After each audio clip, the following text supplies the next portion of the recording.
everyone, my name is Mani. Today I am discussing about the Indian banking system in third semester first unit. First chapter name introduction and topics.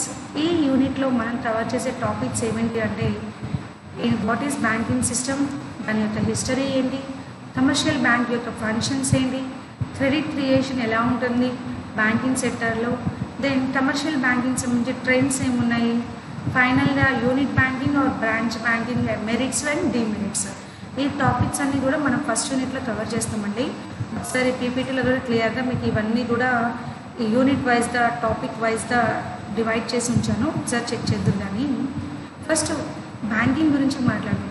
What is the main function of banking అంటే receiving the deposits and giving loans.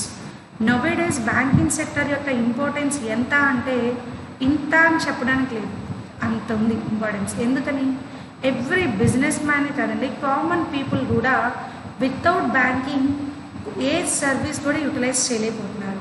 Nowadays banking యొక్క utilise అనేది చాలా ఎక్కువ అండి. Previous డేస్లో banking సంబంధించి ఏదైనా withdraw చేసి లిక్విడ్ క్యాష్ని మనం చేతిలో ఉంచుకోనో ఇంట్లో ఉంచుకోనో ఏదైనా అవసరానికి తగ్గట్టు యూటిలైజ్ చేసేవాళ్ళం. బట్ నోవేడేస్ త్రూ మొబైల్తోనే ఆల్ ట్రాన్సాక్షన్స్, ఏ పర్చేజ్ అయినా సేల్ అయినా దేనికైనా సరే డైరెక్ట్గా ఫోన్పే నుంచో గూగుల్ పే నుంచో ఇంకేదైనా బిజినెస్ యాప్స్ నుంచో అమౌంట్ ఫార్వర్డ్ చేయగలుగుతున్నారు అంటే అది కంపల్సరీ బ్యాంకింగ్ సెక్టర్ డెవలప్మెంట్ అనే చెప్పచ్చండి. At the same time banking sector కూడా మనం మొబైల్ నుంచే ఆపరేట్ చేస్తున్న ఫెసిలిటీస్ అనేది ప్రొవైడ్ చేశారు. కానీ వాట్ ఎవర్ బ్యాంకింగ్ యొక్క మెయిన్ ఫంక్షన్ ఏంటి అంటే రిసీవింగ్ ద డిపాజిట్స్. మన దగ్గర నుంచి డిపాజిట్స్ రూపంలో అమౌంట్ తీసుకొని ఆ అమౌంట్ అనేది డిఫరెంట్ లోన్స్ రూపంలో వాళ్ళు పే చేయడం. ఫర్ ఎగ్జాంపుల్ ఒక 10 రూపీస్ మన దగ్గర డిపాజిట్ రూపంలో తీసుకున్నారు. మెయింటెనెన్స్ సంబంధించి కొంత అమౌంట్ అనేది రిజర్వ్గా మెయింటైన్ చేసి రిమైనింగ్ 8 రూపీస్ని డిఫరెంట్ లోన్స్ కింద వాళ్ళు డిస్ట్రిబ్యూట్ చేస్తారు. రిసీవింగ్ ఇంట్రెస్ట్కి గివింగ్ ఇంట్రెస్ట్కి మధ్య అమౌంటే డిఫరెన్సే ప్రాఫిట్. మెయింటెనెన్స్ సంబంధించి బ్యాంకింగ్ సెక్టర్ మెయింటెనెన్స్కి ఉపయోగపడే ఫండ్స్ అన్నీ కూడా ఆ ప్రాఫిట్లోనే మ్యాక్సిమం ఎక్కువ బిజినెసెస్ అనేవి బ్యాంకింగ్ సెక్టర్లో డెవలప్ చేస్తున్నారు. సో అది మెయిన్ ఫంక్షన్ అండి బ్యాంకింగ్ అనేది. దానికి సంబంధించి అదే ఇన్ఫర్మేషన్ నేను ఇక్కడ మీకు జస్ట్ చిన్న ఇన్ఫర్మేషన్ అర్థమయ్యే భాషలో చాలా ఈజీగా ఇచ్చాను. ఇంతకీ ఈ బ్యాంకింగ్ సెక్టర్ మనం బ్యాంక్ అనే వర్డ్ ఎక్కడి నుంచి తీసుకున్నాము అంటే it's derived from the Italian word of banca. బ్యాంకా అనే ఇటాలియన్ వర్డ్ నుంచి వచ్చిందండి. దాని మీనింగ్ ఏంటి అంటే exchange. Exchange is nothing but exchange in the money or any other transactions. Then టాపిక్లోకి వెళ్దామండి. ఫస్ట్ టాపిక్ ఏంటి అంటే functions of commercial banking. Commercial banking యొక్క ఫస్ట్ ఫంక్షన్ ఏంటి అంటే బ్యాంకింగ్ సెక్టర్ సంబంధించి మాట్లాడేటప్పుడే వాటి యొక్క మెయిన్ ఫంక్షన్ ఏంటి అంటే receiving the deposits and giving loans అన్న. దాన్ని ఒక ఫ్లో చార్ట్ రూపంలో చూపించానండి. ఫంక్షన్స్ ఆఫ్ బ్యాంకింగ్లో ఫస్ట్ ఫంక్షన్లో ప్రైమరీ ఫంక్షన్, సెకండరీ ఫంక్షన్స్ రెండుగా డివైడ్ చేశాను. ప్రైమరీ ఫంక్షన్లో ఫస్ట్ ఏంటి అంటే accepting deposits and granting the loans and advances. Secondary functions ఏంటి ఏజెన్సీ ఫంక్షన్స్ లేదా utility functions. So again functions primary ఫంక్షన్స్లో యాక్సెప్టింగ్ డిపాజిట్స్లో డిఫరెంట్ డిపాజిట్స్ ఉంటాయి. ఏమేమి డిపాజిట్స్ ఉంటాయి? సేవింగ్ డిపాజిట్ ఉంటుంది, ఫిక్స్డ్ డిపాజిట్ ఉంటుంది, కరెంట్ డిపాజిట్ ఉంటుంది అండ్ రికరెంట్ డిపాజిట్స్ ఉంటాయి. డిఫరెంట్ టైప్స్ ఆఫ్ డిపాజిట్స్ ఉంటాయి. వాటన్నిటి గురించి మనం మాట్లాడాం. అండ్ లోన్స్, ఏ లోన్స్ ప్రొవైడ్ చేస్తారు? క్యాష్ లోన్సా, బ్యాంక్ ఓవర్ డ్రాఫ్ట్ లోన్సా, లాంగ్ టర్మ్ లోన్సా, షార్ట్ టర్మ్ లోన్సా, డిస్కౌంటింగ్ ఆఫ్ బిల్సా, ఎలాంటి టైప్ ఆఫ్ సర్వీస్ అనేది లోన్స్ రూపంలో ప్రొవైడ్ చేస్తున్నారు అది. అండ్ ఏజెన్సీ ఫంక్షన్స్ అంటే ఏం మాట్లాడదామండి? ఫండ్స్ ట్రాన్స్ఫర్, ఏ విధంగా ఫండ్ ఒక అకౌంట్ నుంచి మరో అకౌంట్కి ట్రాన్స్ఫర్ చేస్తున్నారు, చెక్ కలెక్షన్ ఏ విధంగా పంపిస్తున్నారు కలెక్షన్స్కి, అండ్ పీరియాడిక్స్ వైజ్గా పేమెంట్ అనేది కలెక్షన్ మన తరపున బ్యాంక్ ఏ విధంగా చేస్తున్నారు, అట్ ద సేమ్ టైం మన తరపు నుంచి బ్యాంక్ ఏదైనా పేమెంట్ చేయాలి అంటే ఏ విధంగా చేస్తున్నారు. ఇవన్నీ కూడా ఏజెన్సీ ఫంక్షన్లో మాట్లాడుకుంటాం. యూటిలిటీ ఫంక్షన్స్లో మెయిన్ నథింగ్ అండి, జస్ట్ డ్రాఫ్ట్ ఏదైతే లెటర్స్ కానీ క్రెడిట్స్ కానీ లేదా లాకర్ ఫెసిలిటీస్ కానీ మనం ఏదైనా క్యాష్ కానీ ఇంపార్టెంట్ డాక్యుమెంట్స్ కానీ జ్యువెలరీ కానీ సేవ్ చేసుకోవడానికి వీలయ్యే లాకర్స్ కానీ లేకపోతే ప్రాజెక్ట్ రిపోర్ట్స్ కానీ ఇంకేదైనా వెల్ఫేర్ సంబంధించి ప్రోగ్రామ్స్ అన్నీ కూడా యూటిలిటీ ఫంక్షన్లోకి వస్తుంది. So functions of commercial bank ఈజీగా ఉంటుందండి. బ్యాంకింగ్స్ అంటే ఏంటి అనేది ఇంట్రడక్షన్ డెఫినేషన్ రాసిన తర్వాత again it's divided into the primary and secondary. Primary divided into the accepting deposits and giving loans. Accepting deposits ఎన్ని రకాల్లో రాస్తాము, లోన్స్ ఎన్ని రకాల్లో ఇస్తామో రాస్తాము. దెన్ ఏజెన్సీ ఫంక్షన్స్లో ఏ టైప్ ఆఫ్ ఫంక్షన్ మన తరపు నుంచి బ్యాంక్ ప్రొవైడ్ చేస్తుంది, ఆ సర్వీసెస్ అన్ని రాస్తామండి. యూటిలిటీ ఫంక్షన్స్లో మనకి ఇంకేదైనా అదర్ సర్వీసెస్, లాకర్ ఫెసిలిటీస్ కాకుండా, వెల్ఫేర్ కాకుండా ఇంకేదైనా అదర్ సర్వీసెస్ ప్రొవైడ్ చేస్తే ఇవన్నీ కూడా యూటిలిటీ ఫంక్షన్లో మాట్లాడతాం. Then functions of commercial banking తర్వాత next credit creation. So banking యొక్క మెయిన్ ఫండానే receiving the deposits and giving loans. So ఈ క్రెడిట్ని ఏ విధంగా మెయింటైన్ చేయాలి బ్యాంక్స్ అనేవి, నా దగ్గర ఉన్న అమౌంట్ మొత్తాన్ని లోన్స్ రూపంలో డిస్ట్రిబ్యూట్ చేస్తే మెయింటెనెన్స్ని లేదా సడన్గా విత్డ్రాయల్స్ ఎవరైనా వచ్చి అమౌంట్ అడిగితే నేను అమౌంట్ అనేది విత్డ్రాయల్కి అవసరమైన ఫెసిలిటీ ప్రొవైడ్ చేయాలి. అలా ప్రొవైడ్ చేయాలంటే నేను కొంత అమౌంట్ అనేది లిక్విడిటీ మెయింటైన్ చేస్తేనే అవసరానికి తగ్గట్టు నేను కస్టమర్స్కి విత్డ్రాయల్కి అమౌంట్ ఇవ్వగలుగుతాను. సడన్గా వెళ్ళి బ్యాంక్ సంబంధించి కొంతమంది కస్టమర్స్ విత్డ్రాయల్ అడిగితే మన అమౌంట్ మనం ఇవ్వమని చెప్పగలమా? చెప్తారా? చెప్పరు. ఆ టైంకి ఆ అమౌంట్ అనేది వాళ్ళు క్యాపబిలిటీ అనేది మెయింటైన్ చేయాలి. ఆ పర్టికులర్ అమౌంట్ ఎంత మెయింటైన్ చేయాలి అనేది లిక్విడిటీ, ఎంత అమౌంట్ అనేది మెయింటైన్ చేసి కస్టమర్ యొక్క నీడ్స్కి అనుగుణంగా వాళ్ళకి అమౌంట్ టైంకి పే చేయగలుగుతున్నాము అనే దాన్ని వాళ్ళు మెయింటైన్ చేసుకోగలడమే లిక్విడిటీ. అండ్ ప్రాఫిటబిలిటీ, ఇందాక నేను మాట్లాడానండి స్టార్టింగ్లో, ప్రాఫిట్స్ అనేవి బ్యాంక్స్కి ఏ విధంగా వస్తాయి, రిసీవింగ్ డిపాజిట్స్కి అండ్ గివింగ్ లోన్స్కి అండ్ రిసీవింగ్ ఇంట్రెస్ట్కి గివింగ్ ఇంట్రెస్ట్కి మధ్య డిఫరెన్సియేషనే ప్రాఫిటబిలిటీ. బ్యాంక్ యొక్క ప్రాఫిట్ అనేది ఎలా ఉంటుంది, ఫర్ ఎగ్జాంపుల్ డిపాజిట్స్ తీసుకున్న వాళ్ళకి 2 రూపీసో 3 రూపీసో ఇంట్రెస్ట్ ఇస్తే లోన్స్ రూపంలో 8 రూపీస్ తీసుకుంటారు. 3 రూపీస్కి 8 రూపీస్కి మధ్య డిఫరెన్సే profitability. So next trends in commercial banking. Commercial banking యొక్క ట్రెండ్స్ అనేది మనం ఏ విధంగా మాట్లాడతామంటేనండి, బ్యాంకింగ్ సెక్టర్ స్టార్ట్ అయినప్పుడు ఏ విధంగా ఉండేది, ఆ బ్యాంకింగ్ సెక్టర్ స్టార్ట్ అయిన తర్వాత బ్యాంక్స్ని కమర్షియల్ బ్యాంక్స్ ఎన్ని కమర్షియల్ బ్యాంక్స్ చేశారు, లేదా నేషనలైజ్డ్ బ్యాంక్స్ ఏ విధంగా చేశారు, అందులో ఫెసిలిటీస్ అన్నీ ఎప్పుడెప్పుడు అప్డేట్ చేశారు, ఇవన్నీ కూడా మనం ట్రెండ్స్ రూపంలో మాట్లాడుకుంటాం. ఫస్ట్ మనకు తెలిసిందేనండి, as per the recent years nationalization of the బ్యాంక్స్లో మ్యాక్సిమం ఆర్బీఐ అండర్లో, గవర్నమెంట్ అండర్లో కొన్ని బ్యాంక్స్ అనేవన్నీ కూడా నేషనలైజ్ చేయడం జరిగింది. అవి ఎందుకు చేశారు అంటే అది ఆ టాపిక్ వచ్చినప్పుడు ఇంకొంచెం డెప్త్గా మాట్లాడతానండి. ఫస్ట్ ట్రెండ్స్లో first RTGS services, real time gross services, amount అనేది గ్రాస్ సెటిల్మెంట్ కింద ఎంత అమౌంట్ పే చేయాలి, ఆ ఎలక్ట్రానిక్స్ సంబంధించి సర్వీసెస్ అనేవి లాంచ్ చేశారు. ఆ ట్రెండ్ తర్వాత ఎలక్ట్రానిక్ చెక్స్ ఫెసిలిటీస్ అనేది ప్రొవైడ్ చేశారు. ఆ electronic checks facility paper checks రూపంలో మనం ఎవరికైనా పేమెంట్ చేయాలి అంటే instead of giving the cash డైరెక్ట్గా పేపర్ చెక్ రూపంలో పే చేసే ఫెసిలిటీ ప్రొవైడ్ చేశారు. After that clearing services, ECS, electronic clearing services, డైరెక్ట్గా నేను ఇప్పుడు పిఎంఐ పే చేయాలనుకోండి, ఆటోమేటిక్గా నాకు ఏసీఎస్ సర్వీస్ పెట్టేస్తారు. నేను వెళ్ళి ఎవ్రీ ఇయర్ లేదా ఎవ్రీ మంత్ నా టర్మ్ వచ్చినప్పుడు నేను కట్టక్కర్లా, ఆటోమేటిక్గా నా బ్యాంక్ అకౌంట్ నుంచే ఎలక్ట్రానిక్ సిస్టమ్ సర్వీస్ తరఫున ఈసీఎస్ కింద అమౌంట్ అనేది పే అయిపోతుంది, కట్ అయిపోతుంది. సో ఆ సర్వీస్ అనేది ప్రొవైడ్ చేశారు. ఆఫ్టర్ దట్ నెక్స్ట్ ట్రెండ్ ఏంటి అంటే ఏటీఎం, ఎనీ టైం మనం అమౌంట్ అనేది వాడుకోవడానికి ఉపయోగపడే మెషిన్స్ అనేవి ప్రొవైడ్ చేశారు. 24/7 అండి, 365 డేస్ మనకి ఎప్పుడు కావాలంటే అప్పుడు బ్యాంకింగ్ సంబంధించి విత్డ్రాయల్స్ కానీ, డిపాజిట్స్ కానీ, పాస్బుక్ ఎంట్రీ కానీ, బ్యాలెన్స్ ఎంక్వైరీ కానీ, మినీ స్టేట్మెంట్ కానీ ఇవన్నీ తీసుకునే విధంగా మనకి ఏటీఎంస్ అనేది ప్రొవైడ్ చేశారు. నియర్ టు అవర్ హోమ్, మనకి దగ్గరలో అవైలబుల్ ఉండేలాగా ఈ అవుట్లెట్స్ అనేది ఏర్పాటు చేశారు.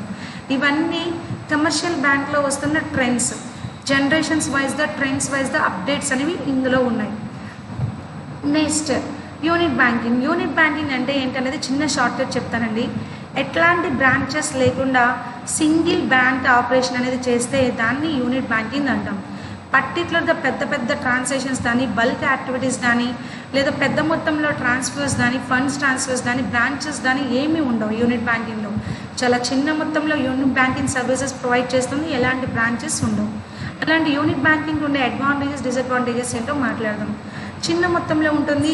మనం సోల్ ట్రేడర్లో ఏ విధంగా అయితే బెనిఫిట్స్ చెప్తామో అదేవిధంగా యూనిట్ బ్యాంకింగ్లో చిన్న స్మాల్ టైప్ ఆఫ్ ఆర్గనైజేషన్లో ఉండే బెనిఫిట్స్ అన్నీ కూడా యూనిట్ బ్యాంకింగ్కి ఉంటాయి. అండ్ పెద్ద మొత్తంలో మనకి ఏవైతే బెనిఫిట్స్ ఉండవో అవన్నిటిని కూడా డీమెరిట్స్గా మాట్లాడతామండి. ఇందులో అడ్వాంటేజెస్ గురించి మాట్లాడితే local funds and local people, only local development కోసం రూరల్ ఏరియాస్లో లేదా లోకల్ ఏరియా డెవలప్మెంట్ మాత్రమే ఆ ఫండ్స్ని యూటిలైజ్ చేసేలాగా డిపాజిట్స్ని ఎంకరేజ్ చేస్తారు. నేను అమౌంట్ అనేది డిపాజిట్స్ అనేది లోకల్ ఏరియా నుంచి తీసుకున్నాను, ఫండ్స్ కూడా లోకల్ ఏరియా వాళ్ళకి పేమెంట్ చేసే విధంగా బ్యాంకింగ్ ట్రాన్సాక్షన్ అనేది ఉంటుంది. And next intimate to the knowledge of customers, intimate knowledge to customers, knowledge of customer. According to the heart and soul of the customer, we can easily guess the customer nature. Then according to the customer, banking వాళ్ళ యొక్క services అనేవి provide చేసే విధంగా కస్టమర్ని educate చేసి services అనేవన్నీ వాళ్ళకి offer చేయడం. Efficient management and supervision.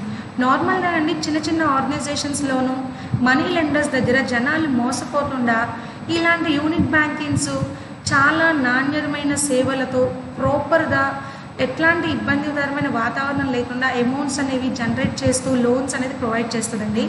అలాంటి ఎఫిషియెంట్ మేనేజ్మెంట్ రిలేటెడ్ ఏదైనా ప్రోగ్రామ్ చేయాలి అంటే త్రూ మనీ లెండర్స్లోనో ఇంకేదైనా ఫినాన్షియల్ ఇన్స్టిట్యూట్లోనో జనాలు మోసపోతారు అన్న భయం ఉంటుంది. ఆ భయం లేకుండా విత్ ఎఫిషియెంట్ మేనేజ్మెంట్తో కంట్రోల్తో మనం బిజినెస్ యాక్టివిటీస్ అన్నీ కూడా కంప్లీట్ చేయొచ్చు. అది థర్డ్ అడ్వాంటేజ్. నెక్స్ట్ ఏంటంటే బెటర్ సర్వీస్. మనం ఎఫిషియెంట్ మేనేజ్మెంట్ని ప్రొవైడ్ చేస్తున్నాము అంటే ఆటోమేటిక్గా ఆ కస్టమర్స్ అందరికీ కూడా గుడ్ క్వాలిటీ సర్వీస్ని ప్రొవైడ్ చేయగలుగుతున్నామని అర్థం. Closer customer banker relation. బ్యాంకర్కి అన్న కస్టమర్కి మధ్య రిలేషన్ చాలా క్లోజర్గా ఉంటుందండి. ఎందుకంటే యూనిట్ బ్యాంకింగ్లో వచ్చే వాళ్ళందరూ ఆ లోకల్ ఏరియా రిలేటెడే ఉంటారు. ఈవెన్లీ ఆఫర్లీ ఎక్కువగా రెగ్యులర్ టచ్లో ఉంటారు. పెద్ద మొత్తంలో జనాలు వచ్చినా సరే అదే ఏరియా సంబంధించిన వాళ్ళు వచ్చి ఉంటారు. కాబట్టి వాళ్ళ యొక్క రిక్వైర్మెంట్స్ వాంటింగ్ ఏంటి అనేది ఎఫిషియన్సీని బట్టి మనం అమౌంట్ ట్రాన్స్ఫర్ చేయడం అనేది ఈజీగా వాళ్ళ మధ్య రిలేషన్ మెయింటైన్ చేయడానికి అవకాశం ఉంటుంది. And local development. ఆ ఏరియాలో ఏదైనా డెవలప్మెంట్ నిమిత్తం ఫండ్స్ అమౌంట్స్ ఫార్వర్డ్ చేయాలన్నా, ఆ ఏరియాలో కంపెనీస్ కానీ బిజినెసెస్ కానీ ఇండస్ట్రీస్ కానీ స్టార్ట్ చేయాలన్నా మనం ఆ లోకల్ కంపెనీకి సంబంధించి ఫండ్స్ అనేది త్రూ యూనిట్ బ్యాంకింగ్ నుంచి మనం ఫార్వర్డ్ చేసుకోవచ్చు. Then no effect due to strikes or closures. Effects and due to strikes or closures. So వీటి యొక్క బ్రాంచెస్ అనేది మల్టీనేషనల్లోనూ లేదా బ్రాంచెస్తో విస్తరించే ఉండదు. జస్ట్ యూనిట్ బ్యాంకింగ్ అనేది ఒక ఆఫీస్ లాగా చిన్న చిన్న మొత్తంలో ఒక యూనిట్ వైజ్గా ఒక ఏరియా వైజ్గా ఆక్యుపై చేసి ఆ ఏరియా వైజ్గా సర్వీసెస్ అనేవి ప్రొవైడ్ చేస్తూ ఉంటుంది. కాబట్టి ఏదైనా స్ట్రైక్లోనో బందుల్లోనో అలాంటి వాటికి ఇది ఎక్కువ ఎఫెక్ట్ అవ్వదు. సో సర్వీసెస్ అనేది ఎక్కువ ప్రొవైడ్ చేయడానికి అవకాశం ఉంటుంది యూనిట్ బ్యాంకింగ్కి. ఇప్పుడు డిసడ్వాంటేజెస్ మాట్లాడితే no economy of large scale.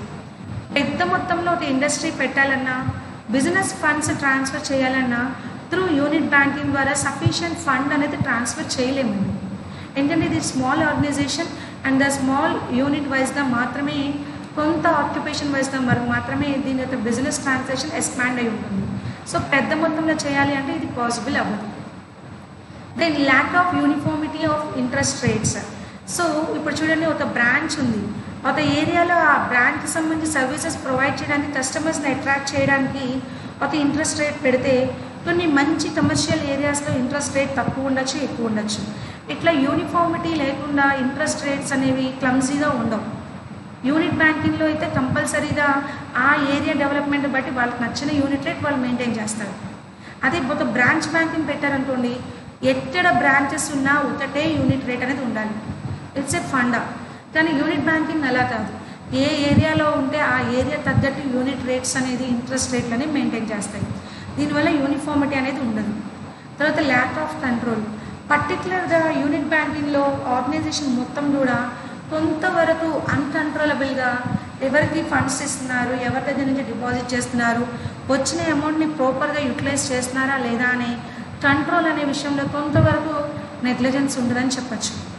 Then risk of banks failure.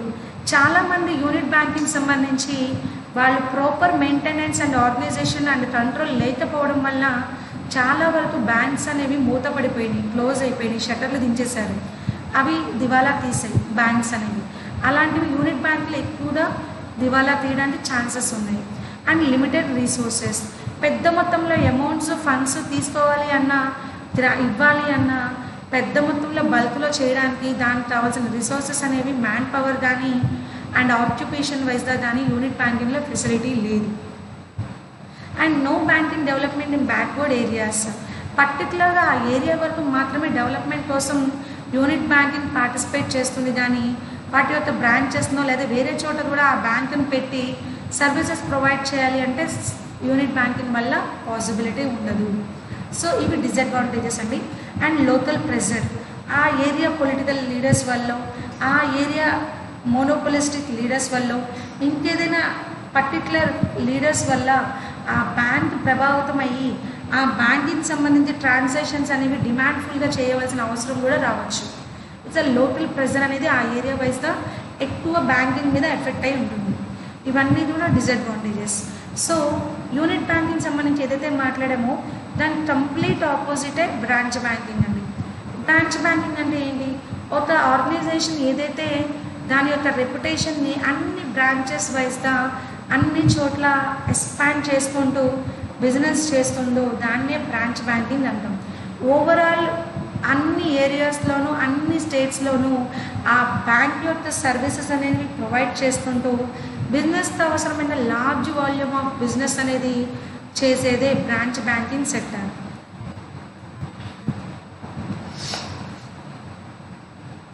Next branch banking system సంబంధించి డిఫరెంట్ బ్రాంచెస్ ఉంటాయి. ఆ బ్రాంచెస్ సంబంధించి ఓవరాల్ కంట్రిబ్యూషన్ లేదా మిగతా ఆ బ్యాంక్ సంబంధించి ఎవరైతే ఆఫర్ ఉంటారో వాళ్ళ కంట్రోల్లో బ్రాంచ్ బ్యాంకింగ్ సిస్టమ్ అనేది కంటిన్యూ అవుతూ ఉంటుందండి.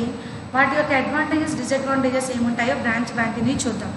సో అడ్వాంటేజెస్ మాట్లాడుకుంటే ఇందులో మనం డిసడ్వాంటేజెస్లో మాట్లాడడం చూడండి. యూనిట్ బ్యాంకింగ్కి large volume of operations possible అవ్వదు ఎకానమీలో అని, అది అక్కడ డిసడ్వాంటేజ్. కానీ ఇక్కడ అడ్వాంటేజ్. ఒకసారి చూడండి, నేను బ్యాక్కి వెళ్తాను.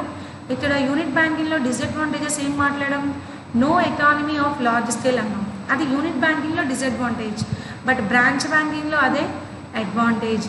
Economics of large scale, economics of large scale అంటే large volume of business transaction చేయాలి అంటే క్యాపబుల్ ఉన్న బ్యాంకింగ్ ఏది అంటే బ్రాంచ్ బ్యాంకింగ్ మాత్రమే. అండ్ స్ప్రెడ్డింగ్ ఆఫ్ రిస్క్, ఇప్పుడు ఒక బ్రాంచ్ వైజ్గా ఏదైనా డెవలప్మెంట్ అవ్వలేదు, లాసెస్ వచ్చినాయి, నాకు ఒక బ్రాంచ్లో లాసెస్ని రిమైనింగ్ బ్రాంచెస్లో వచ్చే ప్రాఫిట్తో నేను అకాంప్లిష్ చేసుకుంటాను. అంతేగాని రిస్క్ అనేది ఓవరాల్గా బేర్ చేయాల్సిన ప్రాబ్లం ఉండదు. ఇప్పుడు యూనిట్ బ్యాంకింగ్ అనుకోండి, ఏదైనా రిస్క్ అనేది వస్తే ఓవరాల్ రిస్క్ బేర్ చేయాల్సింది ఒక యూనిట్ బ్యాంకింగ్. కానీ బ్రాంచ్ బ్యాంకింగ్లో ఒక బ్రాంచ్ నష్టపోయినా రిమైనింగ్ బ్రాంచెస్ వల్ల మనం దాన్ని సెటిల్ చేసుకోవచ్చు, ఆ లాస్ని అడ్జస్ట్ చేసుకోవచ్చు. The economy in cash reserve, ఎకానమీకి ఎంత అవసరమైన ఫండ్ కావాలంటే ఆ ఫండ్ ఫెసిలిటీ అనేది ఆర్బీఐ నుంచి కానీ లేదా పర్సనల్ బ్రాంచ్ టు బ్రాంచ్ నుంచి కానీ ఫండ్స్ అనేవి మనకి ఎకానమీకి కావాల్సినంత సఫిషియంట్ రిజర్వ్ని మనం మెయింటైన్ చేయగల క్యాపబిలిటీ బ్రాంచ్ బ్యాంకింగ్ ఉంటుంది. Then decentralisation of risk, risk అనేది ఎప్పుడు కూడా ఒక్క చోటే కేంద్రీకృతం అవ్వదండి, అన్నిటికీ ఎక్స్పాండ్ చేసుకుంటూ రిస్క్ అనేది డీసెంట్రలైజేషన్ చేసి తగ్గించుకోవడానికి పాసిబిలిటీ ఉంది. అండ్ ఫైనల్గా easy and economical transfer of funds. ఇప్పుడు ఫర్ ఎగ్జాంపుల్ నేను విజయవాడలో ఉన్నానండి, హైదరాబాద్లో ఉన్న పర్సన్కి అమౌంట్ ట్రాన్స్ఫర్ చేయాలి అంటే ఆ బ్రాంచ్కి నేను ఈజీగా సింగిల్ ట్రాన్సాక్షన్తో నేను ఫండ్ మొత్తాన్ని ట్రాన్స్ఫర్ చేసుకోవచ్చు. నా సేమ్ బ్యాంక్ అకౌంట్ నుంచి నేను ఫండ్ అనేది ఈజీగా మొబిలైజ్ చేయొచ్చు. ఫండ్ ట్రాన్స్ఫర్కి బెస్ట్ ఎగ్జాంపుల్ అండ్ ఫండ్ ట్రాన్స్ఫర్కి ఉన్న బెస్ట్ అడ్వాంటేజ్ అనేది బ్రాంచ్ బ్యాంకింగ్. బ్రాంచ్ బ్యాంకింగ్ ఉన్న one of the best advantage fund transfer. Then uniform interest rate, ప్రతి బ్రాంచ్లో అండి, మీరు విజయవాడలో ఉన్న ఏ బ్రాంచ్ అయినా హైదరాబాద్లో బ్రాంచ్ అయినా what ever the branches, interest rates అనేవి యూనిఫామ్గా ఉంటాయి, ఒకటే ఉంటుంది. ఒక ఏరియాలో తక్కువ ఒక ఏరియాలో ఎక్కువ అని డిఫరెన్సియేషన్ అనేది బ్రాంచ్ బ్యాంకింగ్ సిస్టంలో ఉండదు. Then proper use of capital, ఇప్పుడు చూడండి ఒక బ్రాంచ్లో సఫిషియంట్ క్యాపిటల్ ఉందండి, నెక్స్ట్ బ్రాంచ్లో కొంచెం lack of some capability of capital తక్కువగా ఉంది, దాన్ని ప్రాపర్గా యూటిలైజ్ చేసే వాళ్ళగా బ్రాంచ్ టు బ్రాంచ్ అమౌంట్ అనేది ఫండ్ ట్రాన్స్ఫర్ చేసుకొని రిక్వైర్డ్ క్యాపిటల్ని సఫిషియెంట్గా మెయింటైన్ చేసుకుంటారు. సో ప్రాపర్ యూజ్ అనేది జరుగుతుందండి క్యాపిటల్కి. ఎక్కడ కూడా దాన్ని వేస్టేజ్ చేశాము. ఫర్ ఎగ్జాంపుల్ నాది డిపాజిట్స్ వచ్చినాయి, 10 రూపాయలు డిపాజిట్స్ వచ్చినాయి, ఆ ఏరియాలో అసలు నాకు లోన్స్ అనేవి ఏమీ లేవు. ఓకే, ఆ 10 రూపీస్ అమౌంట్ని ఎక్కడైతే రిక్వైర్మెంట్ బ్రాంచ్లో ట్రాన్స్ఫర్స్ ఉన్నాయో లేకపోతే లోన్స్ రూపంలో ప్రొవైడ్ చేయాలో ఆ బ్రాంచ్కి నాకు ఉన్న ఫండ్ని ట్రాన్స్ఫర్ చేసుకుంటా.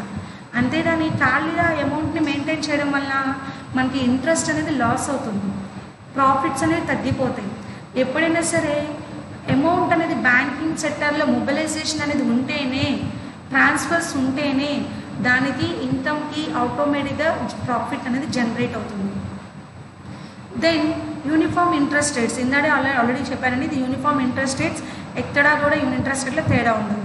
Contacts with a whole country, మనం ఎక్కడ కంట్రీలో ఉన్నా ప్రతి కంట్రీలో మన బ్రాంచ్ అకౌంట్ అనేది ఉండడం వల్ల, బ్రాంచెస్ అనేవి ఉండడం వల్ల కంట్రీ వైజ్గా ఏ ఆపరేషన్స్ చేయాలన్నా, బిజినెస్ ట్రాన్సాక్షన్స్ చేయాలన్నా it's a possible in branch banking